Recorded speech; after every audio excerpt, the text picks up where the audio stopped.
Good morning. Interim Chief Probation Officer Marlon Yarber here. Welcome to the October 7th, 2021 Community Corrections Partnership Meeting. I'd like to ask the clerk to please call the roll. Recording in progress. Okay. Good morning, everybody. Member Acosta? Present. Member Benson? Present. Member Hahn?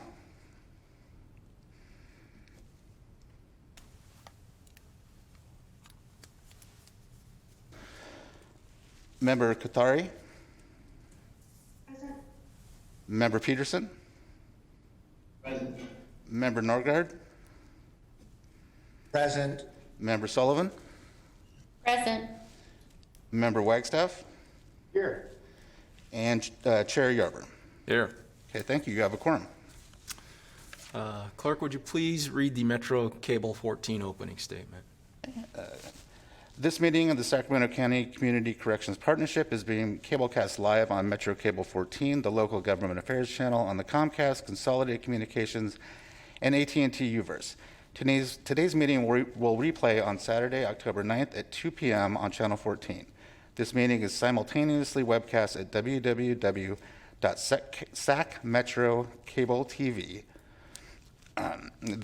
www.sacmetrocable.tv. A DVD copy of the meeting can be requested through the clerk's office 7 to 10 days after the meeting. Thank you, Clerk. Would you also read the meeting announcement? In compliance with the directives of the county, state, and Centers for Disease Control and Prevention, the CDC, this meeting is live streamed and closed to in-person public attendance. Temporary procedures are subject to change pursuant to guidelines related to social distancing and minimizing person-to-person contact. To make a verbal comment at today's meeting, please dial 916-875-2500. That's 916-875-2500 and follow the prompts to be placed in queue for a specific agenda item or off-agenda matter. Please refer to the agenda and/or watch the meeting to follow along to determine when is the best time to call to be placed in the queue to make your public comment. You may be on hold for up to an extended period of time, and your patience is appreciated.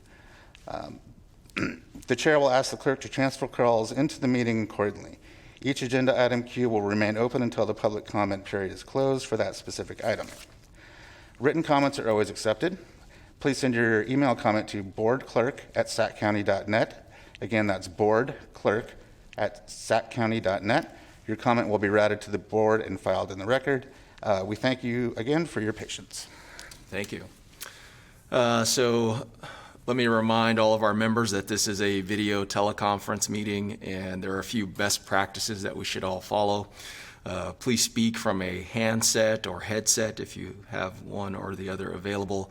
Mute your phone if you are not speaking, and please announce yourself before you are speaking. Thank you. So again, welcome. Today's meeting, we have, I believe, 4 items, a couple that require action of the CCP. Before I ask for the first item to be read, though, I'd like to ensure we welcome Amanda Benson, the new interim public defender, taking over for Steve Garrett, who has retired. Amanda comes highly recommended, obviously, quite capable, and I think is a great addition to this body, as well as to several other initiatives that are happening across the county that involve all of our justice partners and stakeholders. Thank you for that introduction, and I'm happy to be here. I will go ahead and mute myself unless there are any other questions. No, excellent. Thank you, and good Thank morning. Clerk, would you please read the first item? Absolutely. I just wanted to confirm, I see Member Hahn in the meeting, but we did not get a verbal yay that he was present. Member Hahn, can you confirm that you are indeed in the meeting? Yes, I'm here. There you are. Thank you so much. Okay, item 1 is AB 109, Public Safety Realignment Funding Overview Presentation. Catherine, would you please walk us through the first item? Good morning. Today, we have AB 109 Public Safety Realignment Funding Overview Presentation, And in order to more fully inform stakeholders and the public about AB 109 funding, the presentation provides an overview information regarding AB 109 allocations from the state to the county and how it fits within the annual budget process. It includes an explanation of the 3 different types of AB 109 funding, which are base, growth, and planning, as well as the budget timeline and adjustments due to differences between initial funding estimates and the final funding amounts from actual year-to-date revenue. Additionally, the presentation notes the role of the CCP and the CCP Advisory Board and the AB 109 plan priority recommendations that guide program and service funding decisions by the county and the agencies allocated the funding.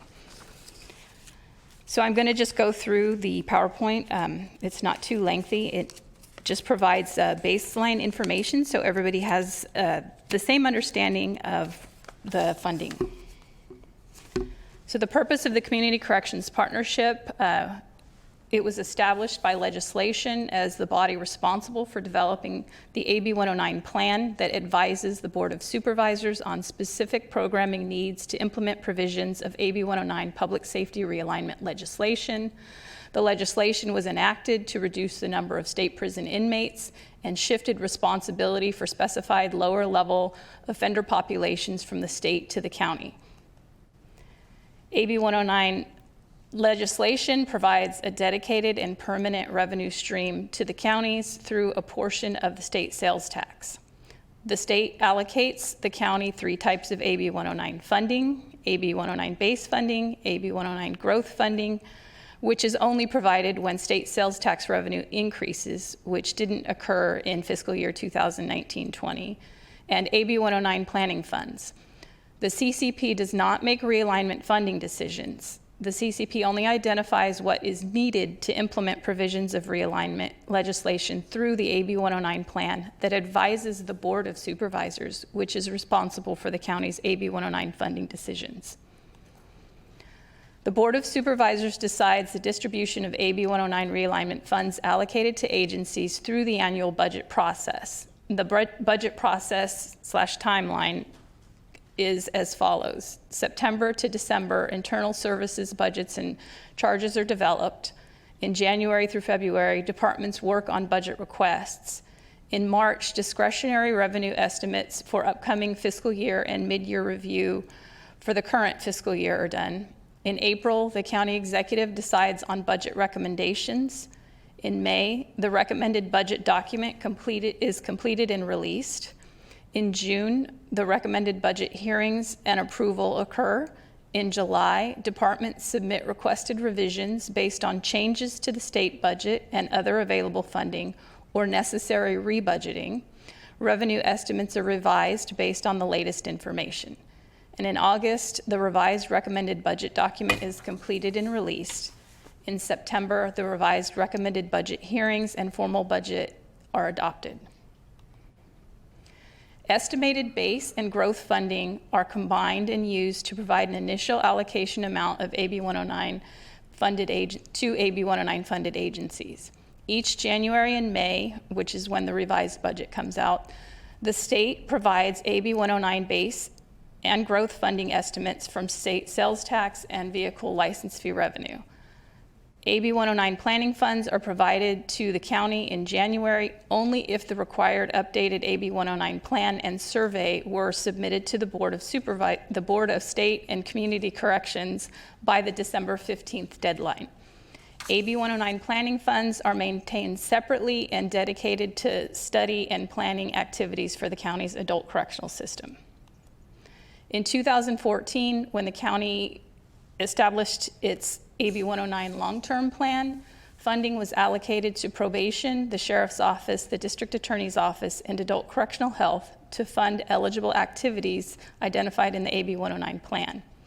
The recommended budget developed by the Office of the County Executive, the Budget and Debt Management Division, and the Board of Supervisors has continued to fund AB 109 eligible activities to these agencies to implement programs and services identified in the AB 109 plan priority recommendations. The funding formula allocates approximately 34% of the estimated AB 109 funding to probation, 55% to the sheriff's office, 1% to the district attorney's office, and 10% to adult correctional health. Allocation adjustments are made during the budget process if an agency does not anticipate they'll have enough AB 109 eligible expenditures in their base budgets to use their full initial allocation. Initial allocations are made based on estimated fund balance carryover, if there's any, AB 109 base and growth funding estimates provided by the state to the county in January, and estimates provided by the county sales tax consultant, and actual year-to-date revenues. If needed, AB 109 allocation adjustments are made before the county budget hearings in June, and updated information received from the state or the county sales tax consultant, and further months of actual year-to-date revenues. The county's fiscal year 21-22 budget continues to allocate AB 109 realignment funding to the agencies identified below: probation, the sheriff's office, district attorney's office, and adult correctional health. Funded agencies must utilize AB 109 funding allocations to support programs and services identified in the AB 109 Plan 2021 Update Priority Recommendations. AB 109 funded agencies must use the funding for positions that provide services for, may use funding for positions that provide services from other agencies and contracts for specialized service providers, such as housing, substance use disorder treatment, mental health, educational, and vocational services. The county budget adopted in September each year includes adjustments to AB 109 allocations to align with anticipated funding available based on updated revenue estimates, which may be more or less than the projected estimate used for the recommended budget approved each June. There's a table below that shows the fiscal year 19-20 through the current fiscal year 21-22 budget information, and it shows you the breakout for each agency. AB 109 eligible activities by funded agencies. The probation department uses the funding for alternatives to incarceration, community supervision, services, and support, such as screening, intake, assessments, specialized services and supervision for offenders such as those on domestic violence or sex offender convictions, drug court enhancements, adult day reporting centers, adult supervision model, which is a risk need responsivity model, and adult court services. The sheriff's office uses their funding for alternatives to incarceration, inmate services, and treatment, discharge support, and reentry programs, such as AB 109 Regional Crime Analyst Program, inmate housing at RCCC, inmate program services at RCCC, inmate services and supplies at RCCC, and the pretrial program at the main jail, and home detention and electronic monitoring, their work release program. District Attorney's Office utilizes AB 109 funding for workload augmentation and the crime lab services and supplies, and an AB 109 attorney, lab technician, and criminalist services.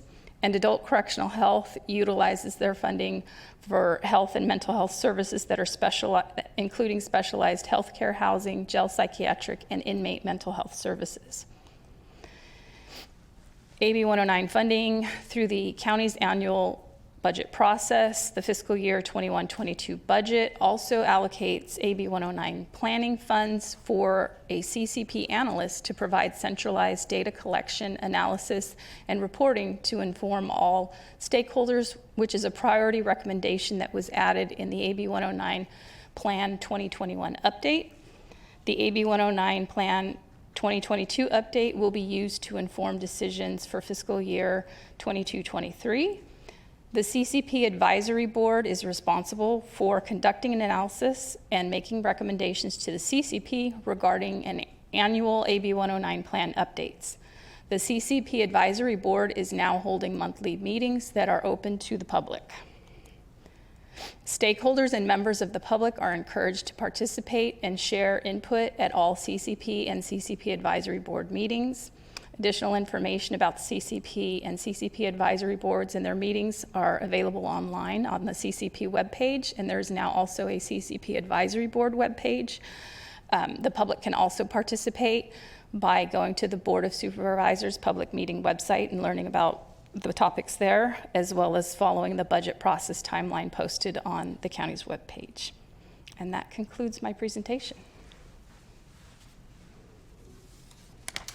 Great, thank you for that in-depth overview, Catherine. Let me first turn to our CCP members to see if there are any questions or any further input they'd like to make in regards to how the funding works or really the role of either the CCP or the advisory board.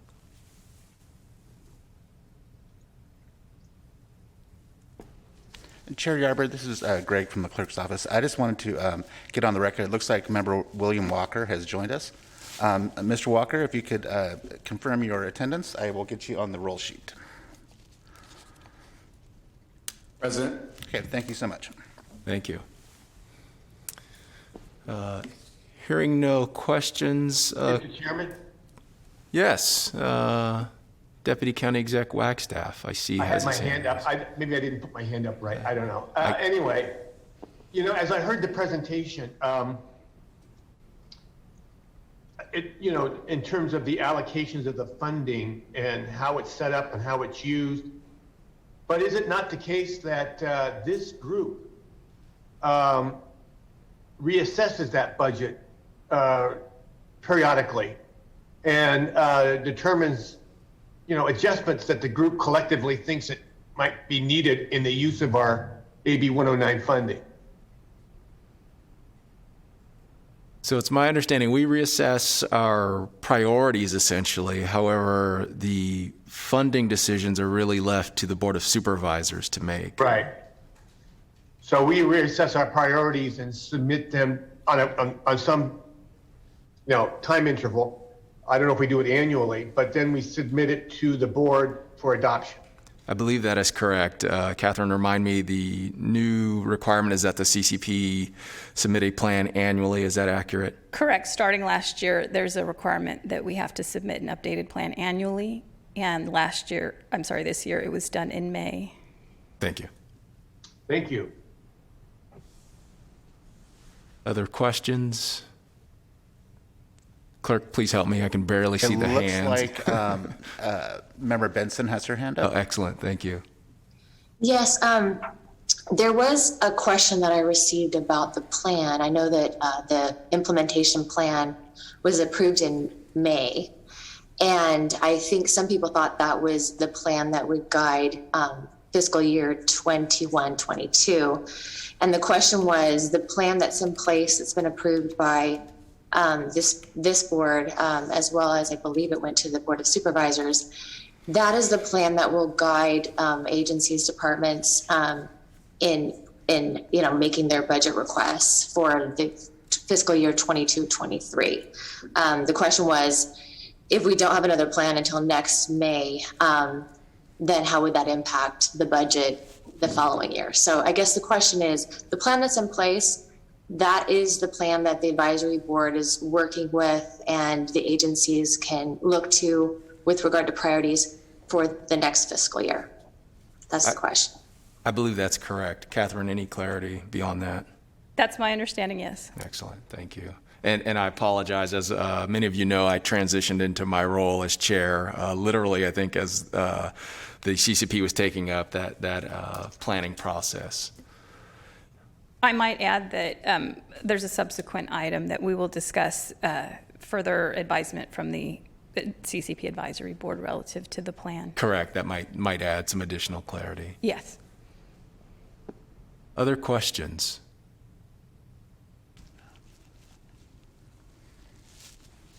So I don't see any hands. Clerk, are there, let me open up the floor for public comment. Are there any callers in regard to public comment on this item?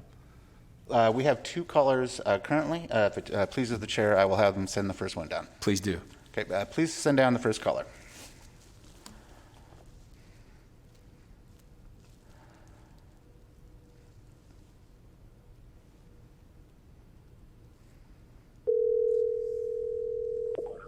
Good morning, caller.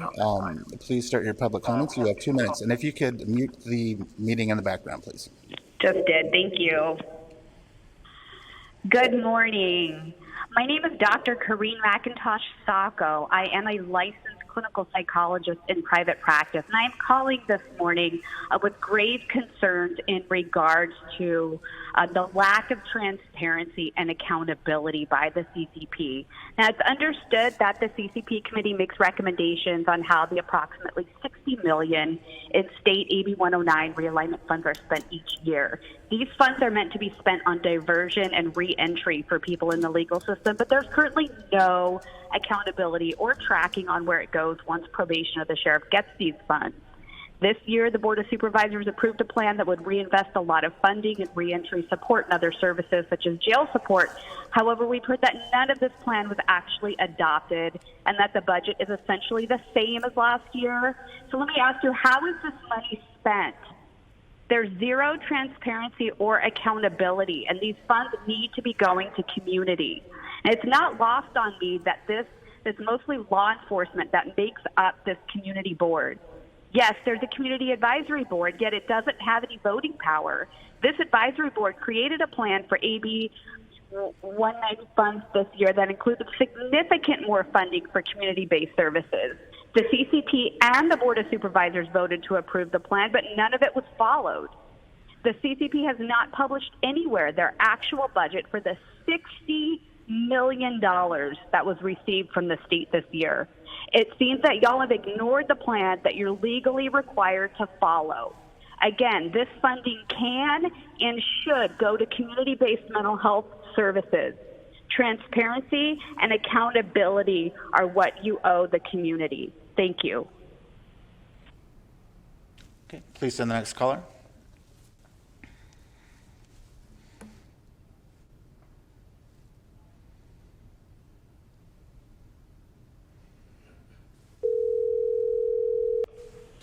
Good morning, caller. Please start with your public comment. You have 2 minutes. Good morning, everyone.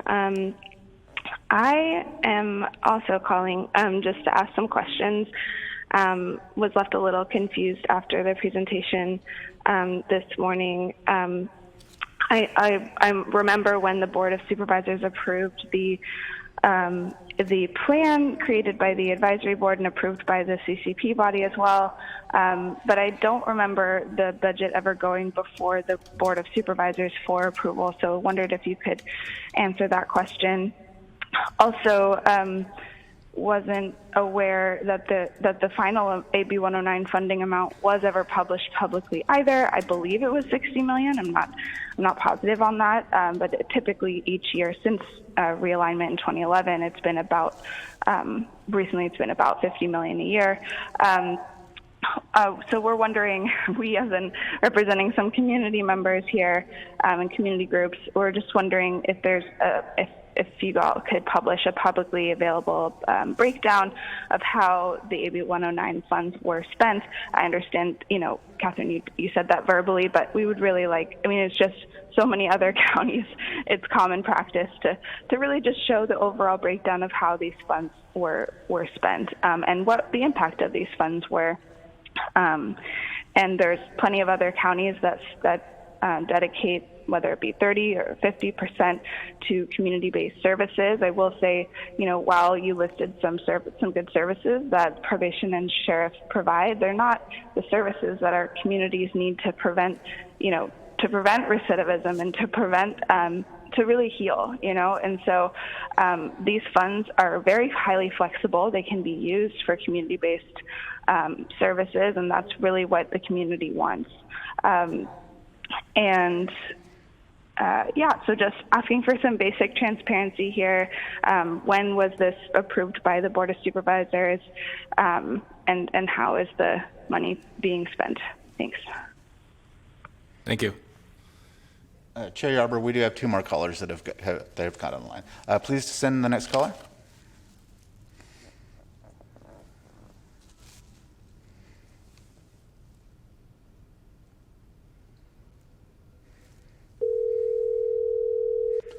Good morning, caller. Please start with your public comment. You have 2 minutes. Yeah, thank you. Hi, my name is Nikki. I'm just calling out of pretty, wild concern. I'm just not sure how a plan can be worked on, in your advisory board for months and months, on your board for months and months. I don't understand how it can get approved by the CCP, go on to the board, get approved by the board, and then still not be reflected in your actual implementation, in your actual budgeting, in the actual carrying out of the work you're going to do. Truly, I mean, what is that? Maybe it's some politician thing, and you guys can be like, "Oh, well, this was for next year. We were doing it for next year." Then why did it line up with this year's budget planning? I mean, why would it not be the plan that you put into budget this year? Allocating money unto yourself, keeping money for piling law enforcement money onto law enforcement. I mean, I've been on probation myself. I don't know how many of you all have been on probation.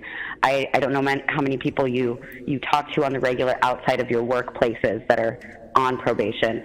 But it is not helpful. It's not a helpful service you receive. You call in, they say, have you changed your phone number, address? No? Okay, bye. You go in, people are scared to death that they're going to get locked up in that 20-minute visit, and they're offered nothing, okay? I know other counties where probation, they pay for people's housing when they get out, if they're going to be on the street. They pay for actual supportive services. That money goes into the community where it can actually do good. A probation officer alone is not a service or support system, okay? It's a cop.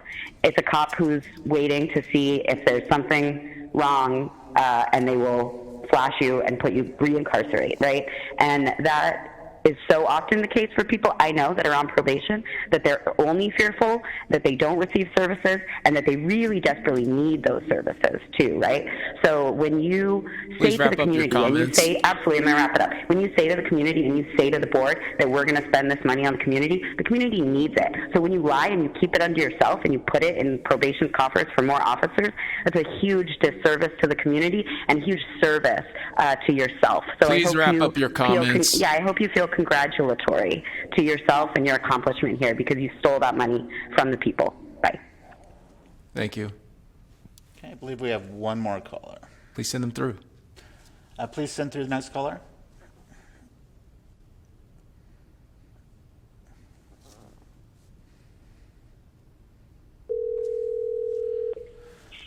Good morning, caller. Please start with your public comment. You have 2 minutes. Hi, good morning, everybody. I'd just like to thank you for allowing me to speak today.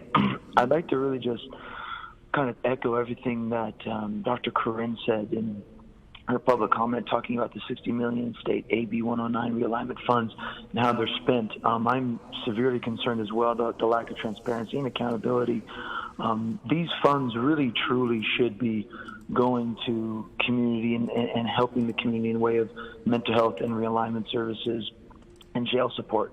They were supposed to. It looks like we've had no kind of answer on whether or not that has. It looks like they haven't, and that's a very much important money. That's a lot of money, and I, for sure, as many others, have zero trust in law enforcement and what they will do with that, simply not because of my own greedy hate, but because of the things that have happened to me, the things that have happened in my community, and the things that I've seen happen all across this country, and the nature of where they're in. And it seems like they never have enough money regardless of what crime rates go. It seems like money's always going up every year.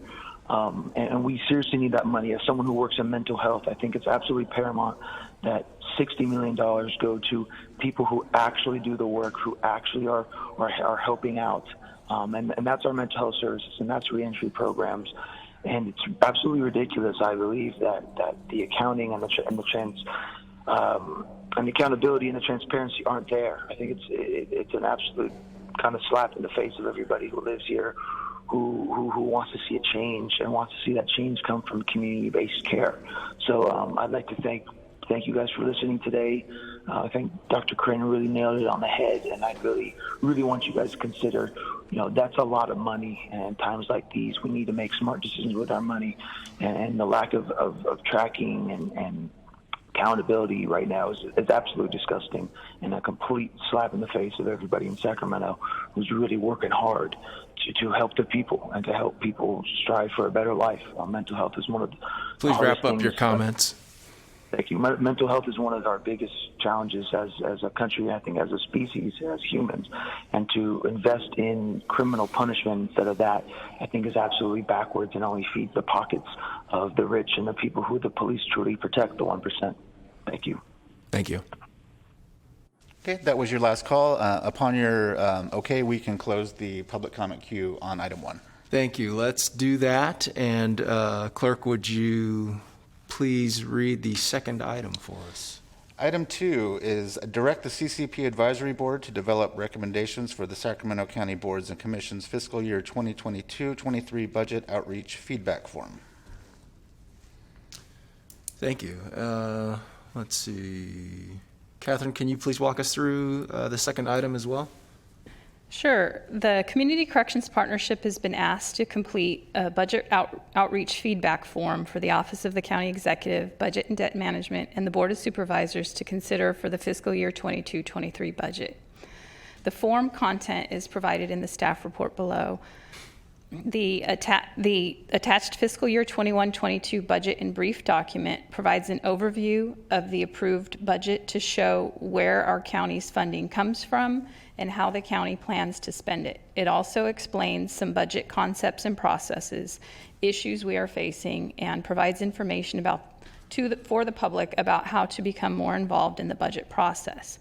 It's recommended that the CCP direct the CCP Advisory Board to develop recommendations for the Sacramento County Boards and Commissions fiscal year 22-23 budget outreach feedback form from the CCP.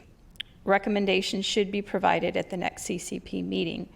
And I'd like to point out that this is the opportunity that the CCP will have to make changes and recommendations for the board on the allocation changes. Thank you. So I'm also reminded as I reviewed this item in advance that it gets at much of what I think we heard in public comment on the prior item this morning. Really want to applaud the county executive. I think her approach to inclusivity and transparency helps provide really a venue and an avenue for input from the public. This body, the advisory board, I think itself can also help facilitate that discussion. Where are we? More to consider as it relates to item number 2?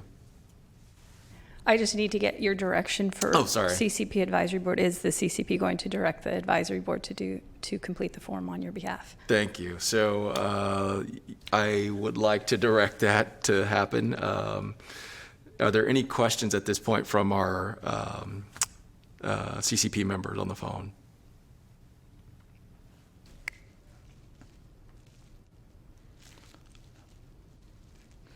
I don't see any hands up, Chair Yarber. Thank you. Thank you. So let's then next open it back up for public comment. Are there any callers who wish to comment on this item? We have no public comment verbally or written on item 2. Thank you. And we can close the public comment queue for item 2 upon your affirmation. Excellent. Let's do that. Thank you.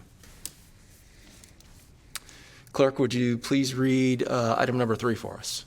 Item number 3 is a CCP Advisory Board status update and vote to approve recommendation for a special meeting of the CCP on Thursday, December 2nd, 2021. Catherine, would you please walk us through item number 3? Sure.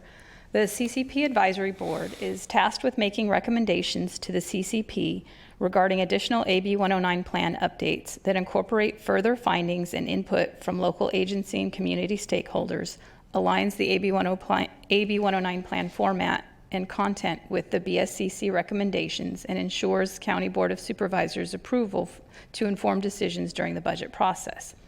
Because the CCP is now required to update the AB 109 plan each year, County Council has determined the CCP Advisory Board is a standing subgroup of the CCP rather than a temporary limited term group, which does not require public participation. As a standing body, the CCP Advisory Board is now subject to the Brown Act, which requires business of the CCP Advisory Board to be conducted and open in public meetings to ensure the public is fully informed about decisions. A new CCP Advisory Board website has been established that is also connected to the CCP website that the Probation Department hosts. The website for the CCP Advisory Board includes overview information as well as notices and materials for meetings. The public is welcome to participate and can find information on the website. The CCP Advisory Board held its first public meeting on Wednesday, September 22nd to consider bylaws that will govern activities and membership, nominate and elect officers, a chair and a co-chair, and to vote on a recommendation that the CCP hold a special meeting on Thursday, December 2nd, 2021. The CCP Advisory Board voted to delay approval of the bylaws so edits could be applied. They also voted to approve the recommendation that the CCP hold a special meeting on December 2nd. The CCP Advisory Board will consider recommendations for updating the CCP's bylaws and possibly additional recommendations for the CCP for the December 2nd meeting. Thank you. Reminded to turn on my microphone. I'm reminded that this body provides a great value, I think, to all of us, particularly with regard to connectivity with the public and many of our stakeholders. As you mentioned, they're still considering their bylaws and are meeting again. Is it October 18th? Do I have that correct? I believe so. Great. So let me first ask if there are questions from our committee members who are on the phone.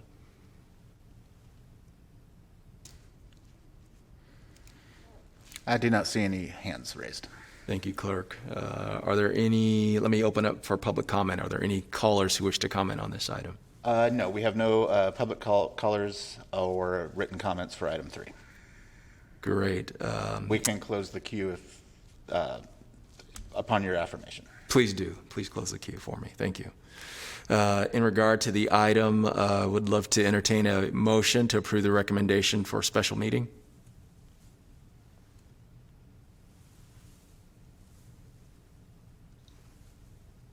Is Matt Peterson so moved?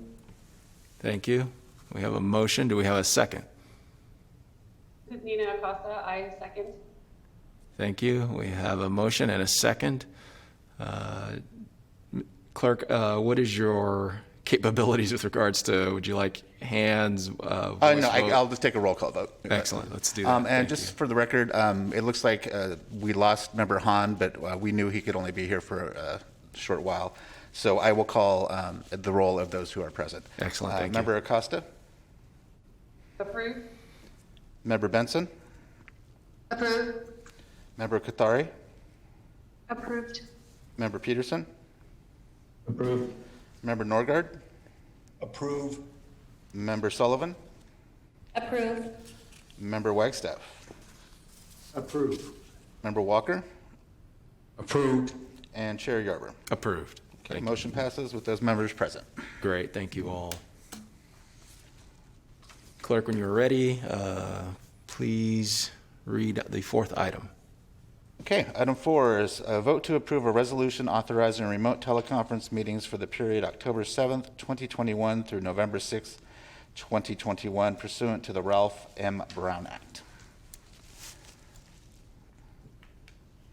Thank you. Catherine, is there any report that you wish to make in regard to the item?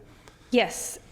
Assembly Bill 361 was chaptered September 16th of 2021 and allows legislative bodies to continue to meet telephonically subject to certain conditions. Although AB 361 went into effect October 1st, 2021, it's acceptable to agendize and adopt a resolution at the first meeting after October 1st to address the requirements of AB 361. Additionally, Public Health Officer Olivia Cassiere issued the attached letter to address certain other requirements of AB 361. County Council has recommended the CCP adopt the attached resolution during the October 7th, 2021 meeting to ensure it and its subordinate CCP Advisory Board are in compliance with AB 361. Please note the findings must be reaffirmed every 30 days. So this action was requested by the County Council. Excellent. Council, any comments? No, Chair. I think Catherine explained it appropriately. Thank you.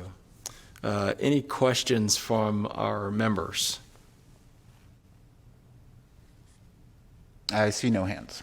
All right. Are there any callers in the queue for public comment on this item? It looks like we do have one caller. Just for the record, we did have a caller that called in for item 2 after the queue was closed. The clerk staff upstairs tried to call them back, but they did not answer. So just want to get that on the record. Excellent. That may be this person calling back. Okay. So if you could send the first caller, please. Thank you.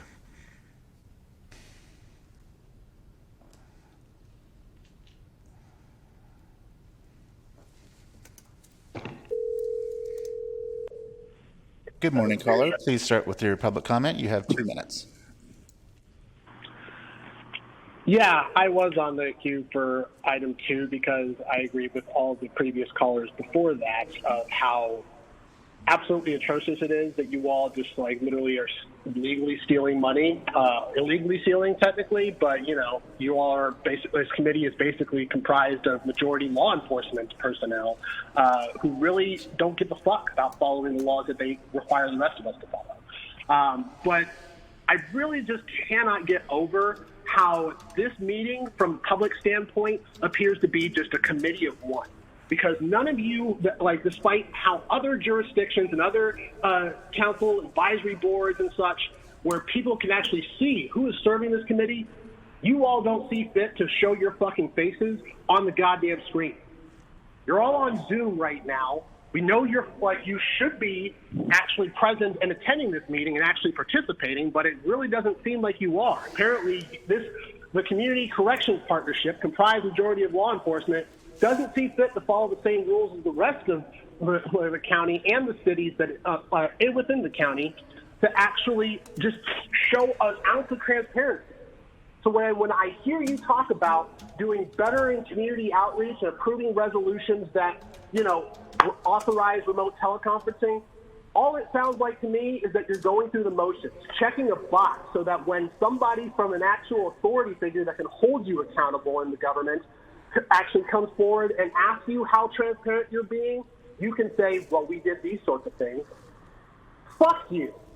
Fuck all of you. Daniel Hahn, like Anne-Marie Schubert, Bruce Wagstaff, Steve Garrett, Russell Hahn, Dave Gordon, like all of you people. How long have you been on this committee and you haven't even seen fit to actually act like the other commission advisory boards that are in the county?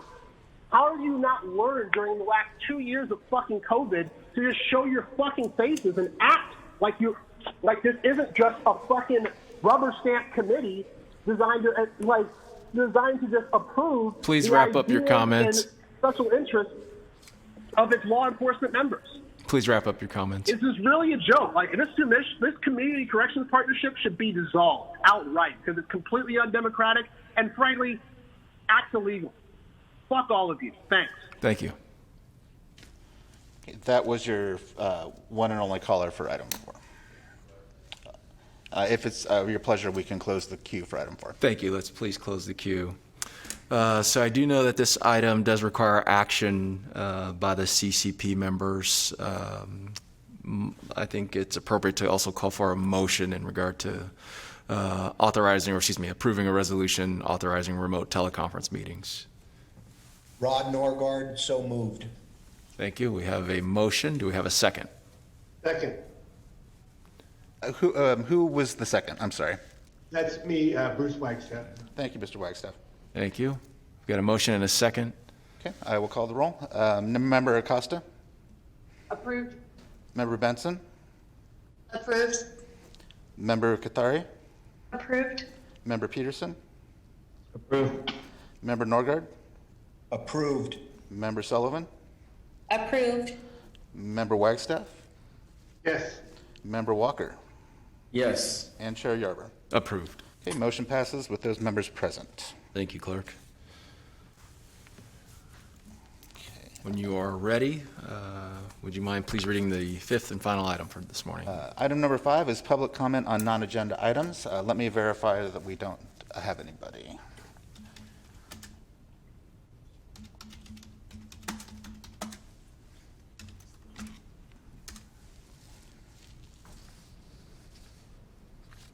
We have no public comment for off-agenda items, written or verbal.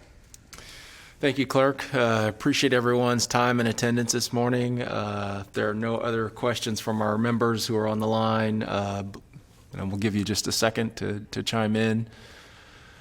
I'll entertain a motion to adjourn for today. This is Siobhan Katari, motion to adjourn. Thank you. Do we have a second? Rod Norgard, I second. Thank you, Clerk. Please. Okay, Member Acosta? Oh, I was going to second. Rod beat me to it. I'll take that as a yes.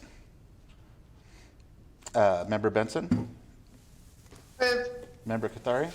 Yes. Member Peterson? Yes. Member Norgard? Yes. Member Sullivan? Approved. Member Wagstaff? Yes. Member Walker? Yes. And Chief Garber. Excellent. Thank you. Meeting adjourned.